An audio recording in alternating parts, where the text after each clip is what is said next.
Everyone's on the mic. Have to go on, depending on where he's going, I don't know. So we couldn't go, but next time. Good evening, sorry for the delay. We are returning from an executive session in which we talked about a personnel audit. We are at 6:25 p.m. Can everyone stand for the pledge, please? I pledge allegiance to the flag of the United States of America and to the republic for which it stands, one nation, under God, indivisible, with liberty and justice for all. I am going to reserve any announcements. Do you have anything? I mean, I just when we get to the presentation. Yeah, we're in the presentation. Anybody else have any announcements? Maddie, would you like to speak on any announcements? Yes. So obviously school's started up again, so there hasn't really been much going on. But I don't know whose idea it was to have the December 20th be shortened for the girls' basketball game. But I thought the event went really well because there was a lot of support for them. Like, I really only go to the football games in the fall, but it was really cool to see the sport and see like wow, we're like really good and like support them. So I thought that was a good event and like something we could do in the future. That is excellent feedback. I'm glad that went so well. Would you guys like to speak currently, the Senate reps? Is this on? Doesn't sound. Make sure. Yeah, I will. Okay. So we have the So this is snowball looking. dance. This is looking. We have the snowball dance coming up, so that's February 8th, and that's like the biggest thing we're working on right now. So we're working on like decorations and stuff, and now like the GoFan is there so people can buy the tickets online. Okay. And we're also thinking about decorations for the main cafeteria and the gym. We're currently thinking about a chocolate fountain. We don't know how it's going to work, but that's one of our ideas. Sounds good. Yeah, that's what we I think any way it works will be perfect. Can I have a motion to adopt the agenda, please? Gusta is first and Mary Colleen is second. All in favor? We have 4 in favor. And we do, for the record, have quorum, even though Naomi, Tom, and Deanna are all unavailable right now. This is a public comment period. Is there anyone from the public that is here to speak? Okay, seeing none, I'm not going to go through all of the information on that. If anyone does come, we have another public comment session at the end of the meeting. I would like to invite the superintendent's report. Thank you very much for just holding it. So just if the board would indulge, recognizing that we have several board members not here, I'll delay the 2 budget-related presentations till possibly the next meeting, largely because we'll be spending the month of March talking about a budget anyway. So, and you had a presentation, so I think it gives you a flavor of the process, and so that was the intent of tonight, just to kind of walk through the process. The one thing I would like just to spend just a couple of minutes on, and you have it in your possession, but we have, I was trying to present mode, and I'll try to do that. Okay, so what am I doing wrong here? Is it? On the very bottom, you have to slide, on the bottom it's 25%. So, just so today was this is an awkward view, I'm not sure why, I want to be in present view, but it's not. But anyway, the point of this piece, more so for the board than not, as you know, today was the state of the state. The governor gave the state of the state. So tomorrow I'm anticipating a lot of information coming out from a lot of different viewpoints on the state of the state. So this document, the reason I'm saying this, because this document might be modified based upon where we see some of the significant highlights from the governor. So this is our advocacy document. So typically we'll set up some meetings towards the end of February. I think Vanessa's trying to coordinate times when some of those folks will be ready and what board members are available, and we visit with our state representatives, and we try to bring a document with us that capture 2 or 3 major points of focus. The ones that are, these are also common not only for Shen, but just based upon my knowledge of Capital Region BOCES, my knowledge of NISCA statewide, these are some common themes that a lot of people are talking about as we move forward. A big one clearly is what the state's gonna do around the bus emission thing. So 2026 is around the corner. There's a lot of uncertainties and questions around it. So people basically want to say, you know, what's the next steps? And so we all going to see if there's any mention of that and what mention of that tomorrow. And then as the state legislative process unfolds, what goes with that. A big piece of that also, then we also watched in the tea leaves tomorrow. What's the governor saying about the Rockefeller study and the impact for state aid? That's clearly one that every school district is concerned about. A third one related to that piece too is, and we've been fighting this, the board passed a resolution that went to NISBA around pre-K funding, and all of us scratching our head in terms of why do we have one funding ratio at a lower level and then another funding for same kids at a higher level. Why we have money on the table that we can't spend, you know? So it doesn't make sense logically, because we're not asking for more money. We're just simply asking the ability to pay providers what would be a more reasonable rate as we move forward. And then the third one that I think is always a big issue with us, continue to be a big issue with our school district, surrounding personnel. The state has some more leeway that they can make to make the bus driver license process faster. Yes, there's some federal aspects to that. However, I think if the state pushed the feds can relax some of their pieces. That's a big one. Certification with New York State has been forever since I've been superintendent. We've been talking about certification, and the big part of it is the funding by the state budget for the New York State Education Department to actually get these things done and done in a timely way. So that's more of advocacy for New York State Education Department. And then the last piece on his civil service, we saw some headway made this year. The state is trying to update the civil service process, system, tests, all those kind of things, but I don't think they obviously haven't done enough, because we still have a lot of positions that we still have the old list or no tests or titles that doesn't align with the reality of the work and things of that nature. So we're really trying to, again, trying to push the state from our perspective. And then the last one is something that came through COVID, because of all those other factors, people are leaning more on retirees to come back and provide services. And right now, the cap at 35,000 is making a challenge for people to come on board. You know, 35,000, someone is there for 2 or 3 months, and then you got to start the whole process back over again. And when we're thinking about particularly these needs, the seamless progression is more important, quite frankly with you. It's one of those kind of things. It's to invest in somebody really good and ensure that things don't drop while you're doing transition is worth the money spent, so to speak. So how do we look at that and really look at the reality of how much does it actually cost to have a retiree in place for 3 or 4 months? And typically that's minimally where you kind of have a situation where you need to have another body in place, particularly on the administrative side. So again, I'm sharing this with the board in the sense that this document more than likely will change once we unpack a little bit from the state of the state and see where the state is going, and we update accordingly. And I'll clearly be sending stuff out to the board and Friday bulletin in terms of where we think the state is going, some implication for that. Any initial questions, thoughts on that from board members? No, and again, we'll be updating some of those kind of things. Mrs. Carmen, you here? So the other two presentations I'm just going to bypass until we have some other members. One of this presentation, and Becky's going to have some intro too, but one of the things that as the board knows, we've had a keen focus on safety for a long time. It's not a new thing, it's not a fashionable thing, it's quite frankly what we've been doing as a school district. So I'm not going to steal Becky's thunder, because I'm sure it's a part of, okay Becky, what I do wrong here? There you go. Right. Up. Switch to district offices. I feel like There we're you go. higher tech than ever. Good to go. And then just, you're going to present. Where's that? I was trying to find it last time. Are we doing Go. like The different bottom- things? No, go Bottom down. right, the little arrows. No, hold on a second. Yeah, There it was. yeah, that's it. Right there. Yeah, it's the arrows. There you go. All right. So Feel old at all, doesn't it?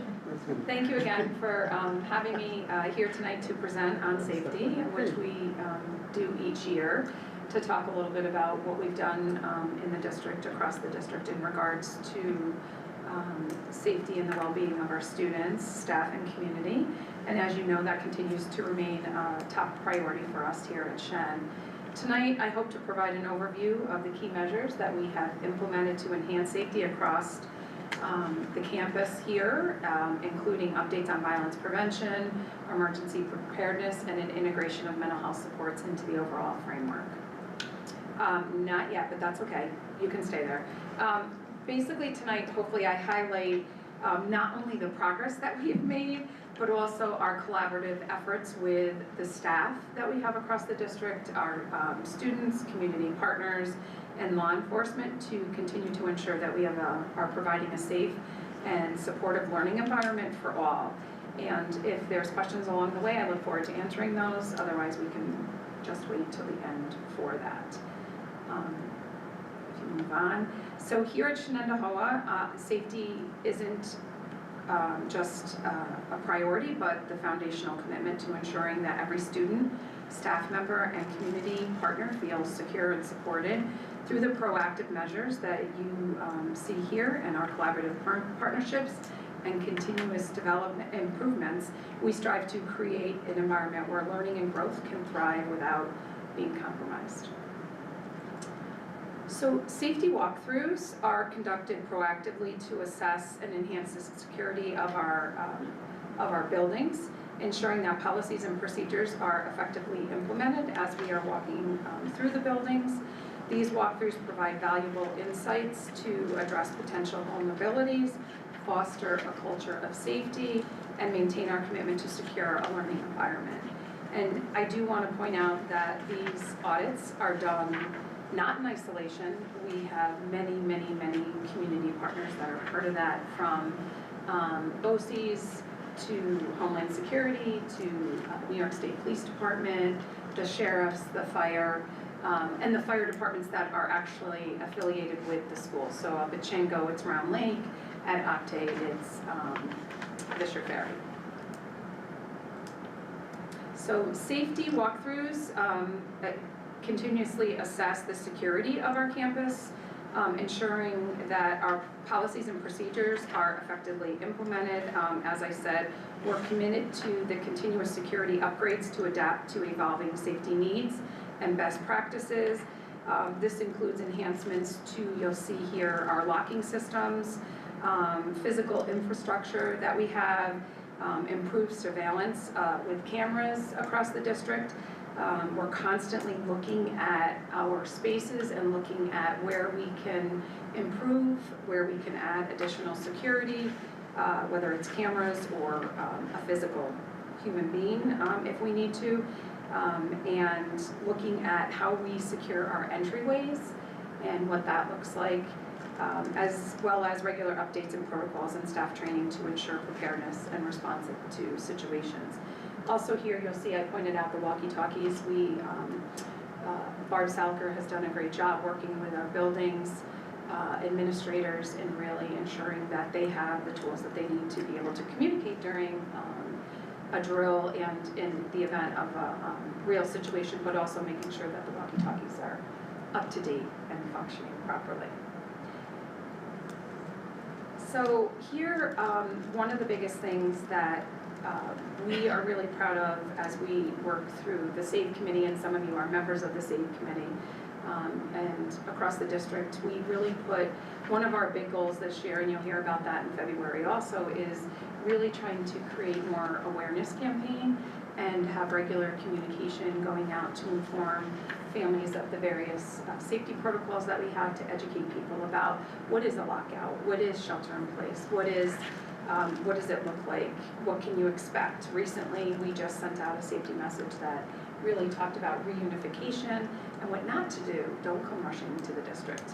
And again, those are things that we need to continue to send out on a regular basis. It's not just a one and done. Also really trying to look at how do we bring things to the forefront all the time. How are we bringing the website up to date? How are we changing things to refresh it? Same thing with social media and again, our emails. And more importantly, really, it's that feedback loop and really, are we listening to the concerns that are out there? Are we listening to staff? Are we listening to students? Are we listening to parents about what their concerns are? And more importantly, a lot of times people don't know what they don't know. So it takes time to educate people about what we're doing and why we're doing it, and it's the time as well worth it. Here, just want to quickly mention, we are continuously working on the extracurricular and athletic safety plans. We are working through some of this as we speak, working with Ron and Lucas in regards to this, and more after-school activities, and how are we securing the building, how are we securing the football field, the stadium, and doing some training, additional training with the staff that are working at these particular events.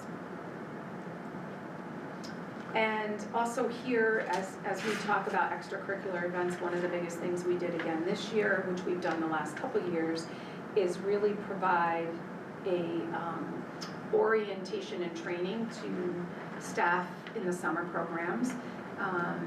All of our camp directors and assistant directors, they go through child abuse training, they go through safety protocols, and I spend time, even though a lot of them, most of them are our own staff, they're working in a different capacity, so I have to talk to them about, well, what does it look like when you're actually leading it versus just following? And so we talk about some of that. We go through some of the training, and our school resource officers are part of that, and they also are there as a resource. And we did, this year, worked very closely with Matt Davis with our programs, our summer programs, as well as Tamara, who did an awesome, both of them an awesome job with lockdowns. We did a lockdown for the summer programs, which we hadn't done in the past, and navigated through that. And I think we all continue to learn as we go through these trainings. Additional training is really the facility familiarization and working through, again, making sure that those individuals that are working in the summer understand the facility and know their surroundings, and reinforcing, those different procedures so everyone is ready to respond if, God forbid, we had something respond. Over the past year, we have had implemented some significant updates regarding the use of our facilities, particularly for our external users. So our internal users, our own staff, are very familiar, but we had to do some education with our external users. And one of the biggest changes that we had was changes to the use of AEDs and who's responsible for providing them, and training. And so we had to put some protocols in place, and we worked collaboratively with the town and our facility users to ensure that we are constantly maintaining a safe and secure environment for everyone. And again, Rick and Isaac did some additional training and offered some additional training to some of our facility users that really didn't know how to use an AED, so that they are prepared to use those AEDs. So in closing, our safety efforts remain dynamic as we address the current challenges and anticipate future needs, and that's one of the biggest things, is what we think we're doing today is going to change tomorrow. A procedure as simple as locking doors today may change tomorrow. So we're constantly on the forefront. We constantly have to make sure that we're improving to make things better. And one of those big pieces too is the integration of mental health supports into our safety framework. One of the things that we've done is really expand training opportunities as it relates to mental health, and enhancing our partnership with local agencies to strengthen the community-wide approach to safety, because we know the mental health needs of our students and our staff play a role when it comes to school safety also. In addition, one of the things that we have also done is the hiring of a director of environmental health and safety, and with the board's approval tonight, we'll have that position, and the ongoing evaluation of our safety protocols, continuous investment in security technology, and collaboration with stakeholders to ensure our campuses remain safe and welcoming. One of the things I actually skipped over, it was on the slide, but is that we've implemented this year is the visitor aware system coming into the buildings, all the buildings, and we're looking to even expand some of that as well moving forward because there's greater capacity with that system. How would you expand it? There's a component in there for volunteer management, Oh, nice. which in policy review, you may recall some of the conversations that we've had. Principals always, paper copies of volunteer forms are very frustrating. This would streamline things. It would be a consistent process. And once you fill out a form, it's good for any school building, where right now you have to fill it out for whatever school building you're in because of the way it's managed, because it's still a paper copy. So we're working through that, and I would be remiss if I did not say that Ray and his team have been a huge part to making this happen, along with Julie Watts, my assistants, because if I didn't have them, I don't know if we'd be where we are with the whole process. So I really, it's truly a collaborative effort when it comes to the safety and well-being of our students here at Shen. That's great. I had a chance to use the visitor where it was really fast. Yeah. Right? Just amazing job, so good job. Anyone have any other questions? I just wanted to say, you know, I'm always going to be the cheerleader, but this program has grown, in such a positive direction and is going to have such a huge impact on so many groups that are, even not directly affiliated, but affiliated with Shen, and it's amazing. And I saw your. As a parent, I received the, the information about, what happens when there's, and it's amazing. And I think some of that information is probably the first time some parents ever received that kind of information. So, kudos, it's amazing. Thank you. I'm gonna, I lied, I'm gonna say something else. I agree. I think that training the external participants that are attending Shen is wonderful, and frankly, it's not something I would have considered, but it's just so smart. Because if they're here, they should be trained on the tools that we have available in case there's an issue. So that's great, really. Next, Becky is standing here, right? Yeah, oh, absolutely. Would you like to move on to the first reading? Sure. So tonight, the policies being presented for first reading are from December's policy review meeting, and we in here there are some key policies that we added at this time around that pertain to personal use of computers, our computers here at Shen. Again, looking at how we improve our processes here, and when students leave Shen and or staff leave Shen, how do we collect those materials? So Ray had some great updates. So that was something that was added to this group for a policy review. Nothing else real major. Again, as I say every time that I present, this year, one of the key goals was really through policy review, and it has to continue every year, but ensuring that we are including and incorporating inclusive language. I can confirm that's being done, so that's another good job on that. Thank you. Any questions for her? Okay. Thank you so much, Ms. Brown. I believe we are moving on to the consent items. I don't believe Ted is here, unless there are any questions. Can I get a motion to approve the treasurer's report, please? Augusta is first, and I don't know what's wrong with me. I'm going to my name, Carla. I'm having name issues these days. No, it's actually weird. All in favor of approving the treasury report? 4 in favor. The motion passes. Additionally, we have one set of minutes from December 10th, 2024. Would you like to make a motion to approve that? Mary Colleen is first, Carla is second. All in favor? 4 in favor. Motion passes. Next up are the action items. Let me open everything up.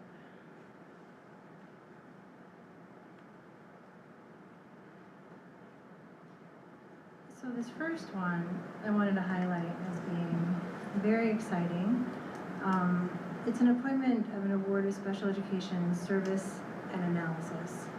And it does everything. So I believe, would it be too much to call this an audit or just an overview? Or? You know, we try not to call it an audit. The only reason why, because the word audit has connotation as if people are looking for something wrong. Sure. Versus truly it's a program review to figure out the pluses, minus, all the possibilities. It's a very comprehensive review of it, so. Yeah. So this is a special education review, and if you look through their RFP, they're going to go through everything. They're going to be interviewing student performance and data, placement data, discussing the culture, climate, and instructional practices, supportive practices through general education initiatives, just a wide variety of stuff. I'm really looking forward to seeing the results of this. I think it'll be very beneficial. I'm sure we'll discover a lot of things that we're doing right, some things that we can improve upon, but overall, I think it's an excellent step in the right direction. Can I get a motion to approve the Special Education RFP Award? Augusta is first, Mary Colleen is second. All in favor? 4 in favor, motion passes. Next up is the updated annual authorizations. We have one modification, I believe, or Change in personnel, so we just give them. two modifications. Can I get a motion to approve the updated annual authorizations? Mary Colleen is first and Carla is second. All in favor? 4 in favor, motion passes. Next up we have again, the volunteer firefighter tax exemption. So last year the state passed a law allowing individual municipalities, including counties and school districts, to provide for up to a 10% reduction in taxes if they lived in the place where they were volunteering. Of course, this is really restrictive because somebody can live in Jonesville and work in Clifton Park, it was even more restrictive than the city. It was actually like that specific fire district. And they quickly realized that they messed up. So they modified it this year to allow people in neighboring districts to also receive the tax benefits for that area. So we're modifying it as well. So now we're going to be allowing the tax Exemption. exemption. And it's not that we don't get the taxes, it just gets reallocated, but it doesn't hurt us at all, and it's very minimal impact to the rest of the community, and it's an absolutely great program. So can I get a motion to approve the volunteer firefighter tax exemption? Again, Augusta is first, and Carla is second. All in favor? 4 in favor, motion passes. We have some updates to the ECA clubs and accounts. Can I get a motion to approve that, please? Mary Colleen is first, Augusta is second. All in favor? 4 in favor, motion passes. Next up, we have 2 bids, classroom and office supplies, and diesel fuel and unleaded gasoline. Both pretty boring sounding, actually pretty interesting. And I wanted to note specifically that we work in conjunction with several other school districts to accept a really good rate for the oil. And we've been doing this, Dr. Robinson tells me, for quite a long time, maybe even decades. Yeah. And it's very beneficial to several of the districts in the area. So if you look at it, it's going to be us and it's going to be a couple of other districts all working together. Which is excellent. So can I get a motion to approve the 2 bids together, classroom and office supplies, and diesel fuel and unleaded gasoline? Mary Colleen is first, and Augusta is second. All in favor? 4 in favor, motion passes. Next up, we have scholarships and local grant donations. Did you have a chance to? Yes, Mr. Parisi. This man, correct? Campisi. Campisi. I think I combined the 2 names. Yeah. He was a lover of music, a gentleman who recently passed away, and as a part of that state, if you will, they wanted to give a donation, and the fund's going to be used to enhance the music program at Octave. That's right. Thank you. I was wondering about that. I'm really glad you researched it. So thank you. The Peter Campisi's relatives, it was a $1,500 donation to Octave. There's additional donations from Hannaford Helps to 3 different schools and an adult transition program trip fee. So can I get a motion to approve with gratitude, please? Gustus first, Carla is second. All in favor? 4 in favor, the motion passes. Next up, we have a special education contract for True North K-12. I think it is a limited term contract for about $8,000. Can I get a motion to approve the True North K-12 contract? Carla is first, Gustus second. Choose all in favor? 4 in favor. Motion passes. Acceptance of IPAC updates, new course proposals, and instructional material. Oh, I don't see that on my screen. So I'm it's sorry. a Yeah. wild gesture. You know, Yeah. so you got it. It wasn't showing my face, so I'm sorry. I was wondering, I thought you were like waving at me. As you recall, Dr. Wilson Turner provided an excellent overview of the changes. We are very much looking forward to the new classes and the updates. I feel like that entire group just does a fantastic job, and I'm constantly in awe of them. And you know, a little selfish, my kids are in high school or going into high school, and I showed them some of the stuff, and they were like, "This is great." Yeah. So we're thrilled. Can I get an approval? A motion for the acceptance of IPAC updates. Gustus first. I saw Mary Conley second. All in favor? 4 in favor. Motion passes. I have an additional action item to add. I would like to make a motion on my phone to resolve that the Board of Education retain the law firm of Keen & Bean to conduct a confidential investigation at a blended rate of $2.15 an hour on mutually agreed upon terms and conditions. Can I have a motion to approve that, please? Mary Colleen is first and Carla is second. All in favor? 4 in favor? Motion passes. Michelle? Hi. So exciting to see you. Good evening. Good evening. I have for you the recommendations from the committees on preschool and school-age special education for your approval. Any questions? All right, can I have a motion to approve, please? Carla is first, Mary Colleen is second. May I say, I don't know about this last one, but okay, all in favor? 4 in favor. The motion passes, thank you. Hi, Jenny. Hello. Good evening. You have the staffing agenda in front of you. A couple of items just to point out. We have Hillary Hofstein with us tonight. Hillary is being appointed as our Director of Environmental Health and Safety. This is a new position to the district. Hillary will be joining us from BOCES with a lot of great experience and knowledge, so we are excited to have her joining our team. Welcome, Hillary. Congratulations. Welcome. Would also like to point out our retirements with appreciation. Mr. Jonathan Burns with 26 years of experience. Ms. Michelle Mylod, who was just up here with 17 years of experience here at the district. And Marie Ferretti, who is retiring after 45 years of experience at, she was at CODA with her retirement. So in total we have, just with the 3 individuals, 88 years Incredible. experience. Absolutely incredible. Thank you so much for all of the time and effort and love and patience and support that you all have given to Shen. It is so appreciated. And I don't know what we're gonna do without you, frankly, but it'll be tough not having you up here. So I, unfortunately, I'm gonna have to ask for a motion to approve that With regret.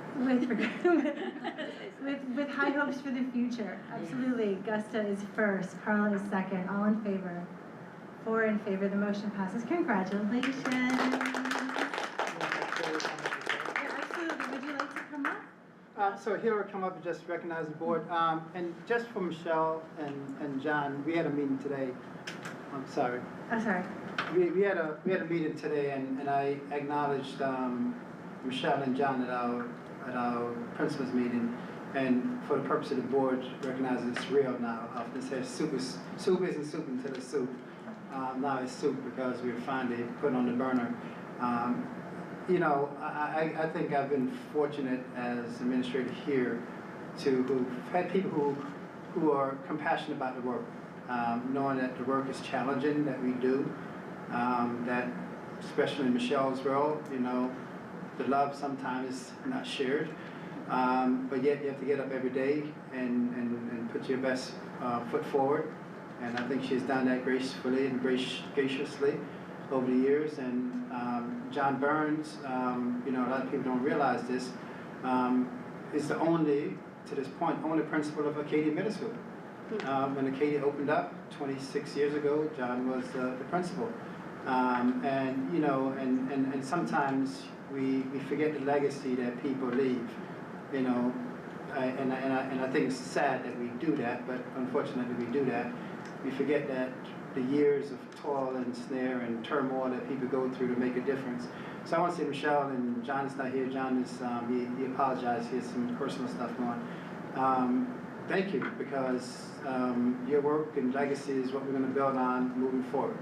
So I appreciate it. And as Hillary comes aboard as a new member of our team, those are the expectations that we have for people. Just come in and do your job, you know, and be in an environment where people are going to try to support you. And as long as you're willing to work, we're willing to work with you. So I appreciate that as well. And I thank the board for this support of Hillary's position, because I think it takes safety to a different dimension. We do a lot of physical safety type things now. When we get into the environmental pieces and some of the stuff that people don't see and appreciate until it goes wrong, we stay ahead of that. So I don't want to be remiss by the significance of that position that Hillary's coming on board with. So again, thank you very much for your support as a board. So, Hillary, do handshakes. Yep. Congratulations. Thank you. Michelle, you too. I really love my work. Oh, thank you. Welcome aboard. Yeah, anxious to keep going. It's wonderful. And Michelle Mala. What's up?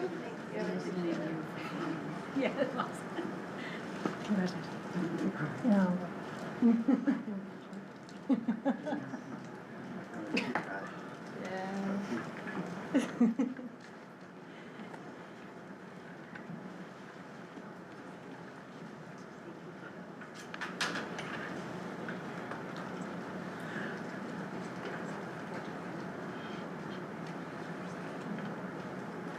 Okay, and I believe this would be our second reading of policies.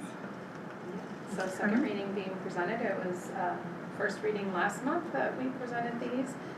And on this policy, the visitors to school is updated to reflect the visitor aware. So as I discussed earlier. Any questions for me? Policy committee worked hard on these. Thank you so much. Appreciate it. Can I get a motion to approve policy? Augustus first and Mary Colleen second. All in favor?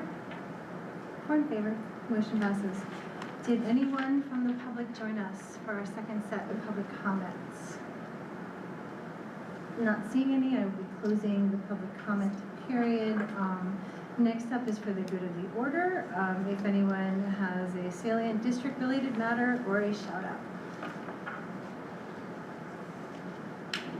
Not seeing any of those either. I will close the public comments. Next up, we will say BOE policy review and presentation schedule, upcoming meeting dates, study session, business meeting. Pretty standard stuff. Unless there's anything else, I will entertain a motion to adjourn. Gus is first and Carla is second. All in favor? 4 in favor. Motion passes. Thank you guys so much. Again, sorry for the delay. Good, thanks. Perfect.